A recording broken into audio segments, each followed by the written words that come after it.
How do you start making changes to your diet, to your nutrition, to make things just better all around? I know it can be overwhelming. I know there's a lot to it, and we have these tendencies to stick with old foods. So what do? Well, I'm diving into all of that today. So strap in, get ready for episode 164. Let's go. The future of fitness. How do you gain muscle mass? Fitness is not complicated. It's simple when you break it down. There's so much information out there.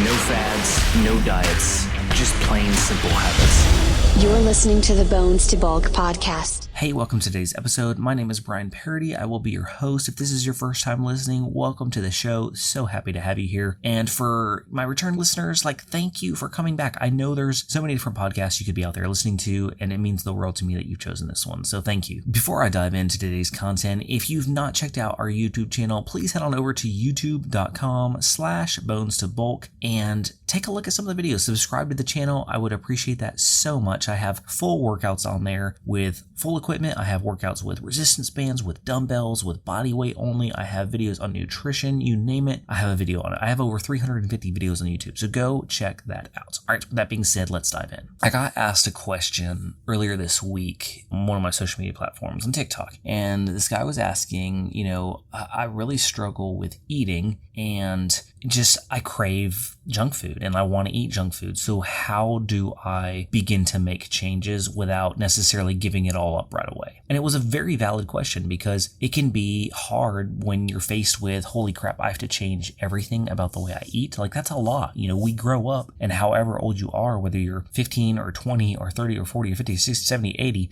we have all those years of bad habits of eating a certain way that are ingrained in us. We don't even think about it. And there's comfort in food. We have emotions tied up with food. We eat sometimes when we're, worn out or drained or going through something emotional. Food can bring back memories of childhood. Certain smells even of food can bring back, fond memories. So there's so many different emotional aspects tied up in food that it can be extremely difficult to change. Here is if you're in that boat, if you're, just struggling with junk food and you're like, I don't know how to get healthier. I'm not ready to give all this up. Start slow.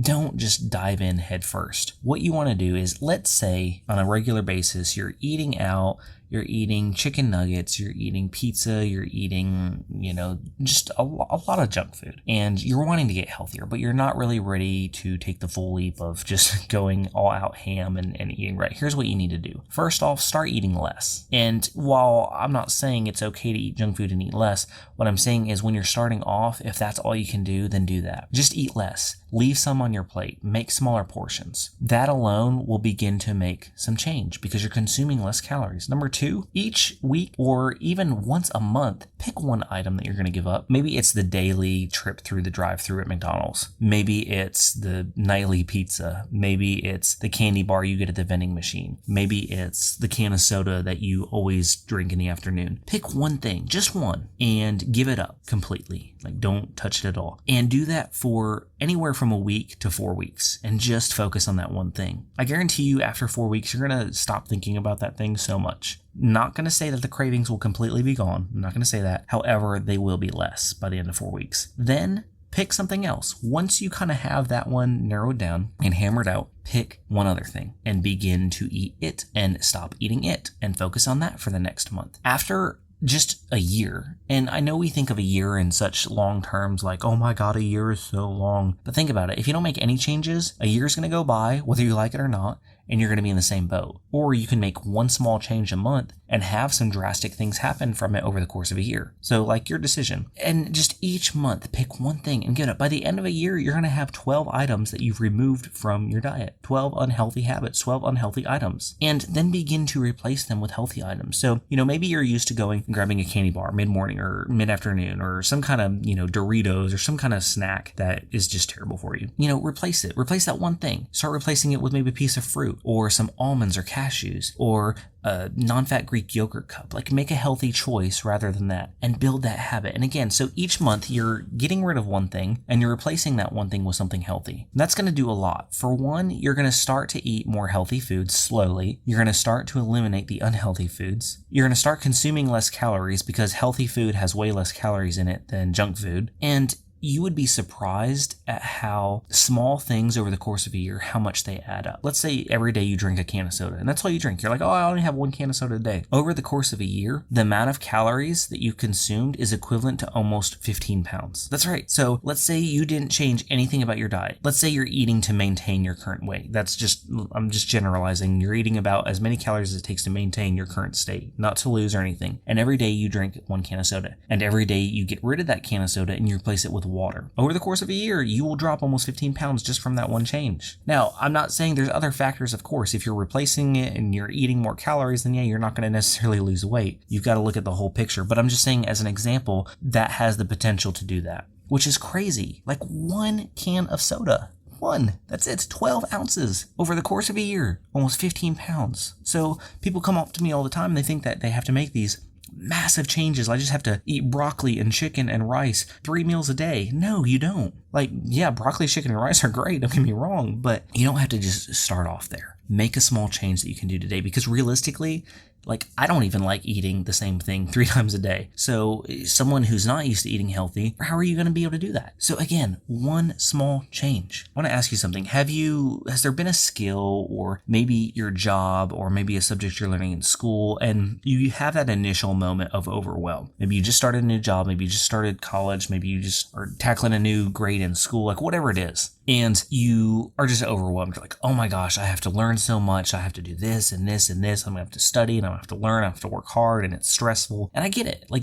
I get it. Starting a new job, anything it can be stressful. But what happens after a month? You start to develop a routine. You start to know the people you work with. So going to work isn't this nervous / scared / kind of on the edge of your seat thing like it was on your first day. You start to become a little bit more comfortable. Then what happens after 6 months? Then you really get in your stride and you understand what's going on at work, and you begin to really begin to contribute quite a bit to the job and really know what you're doing. Then after a year, you probably don't even think about your work anymore. You go get up in the morning, you drive to work, you do whatever it is you do, and you go home, and you don't really have to exert any energy trying to figure out what you did that day. And I'm not saying that's true. I think regardless of what job you're in, you always come against different tasks and things that pop up that are new for you. But on a normal day-to-day basis, you're probably almost on autopilot with your work. And that's how it is with food. Or at least that's how it should be. It shouldn't be this. I know, again, it can be overwhelming at first. You're like, oh my God, what am I going to do? What am I going to do? But take it slow. Take things 1 day at a time. And after a year, it's going to be so much easier. Then the thought of giving something up and replacing it with something is going to be second nature, because you've been doing it over the course of the year, even if it's been small changes. So I hope this helps. I hope it kind of clears up some confusion of just how to begin, because beginning is always the hardest part. Beginning is never easy. It's always stressful. It's always confusing. There's just so many variables and unknowns, but I want to just kind of disseminate some of that. You don't have to have it all together. I still learn new things every day. I do. I'm constantly researching. I'm constantly studying. I'm constantly just taking advice from people that are way beyond what I know. And that's the only way I learn and grow, because if you stay stagnant, then you're going to be the same forever. So you've got to make changes, but again, they can be small changes, and that's enough. All right. Thank you so much for listening. If you're on any social media platform, please hit me up. I'm on Instagram, Facebook, Pinterest, TikTok, YouTube, you name it. I would love to hear from you, connect with you. And if you haven't joined our text community, text the word podcast to 706-222-7551. You'll get a couple confirmation texts, and then you can write me messages on there, questions. I respond to them, and it's just a great way to really stay plugged in. I send out kind of weekly texts and just some kick in the butt motivations and fitness tips, etc. So I love it because it allows me to communicate with you, and that's what this is all about. All right, remember, no matter what you're coming up against, you can accomplish any goal you set your mind to. You've got this.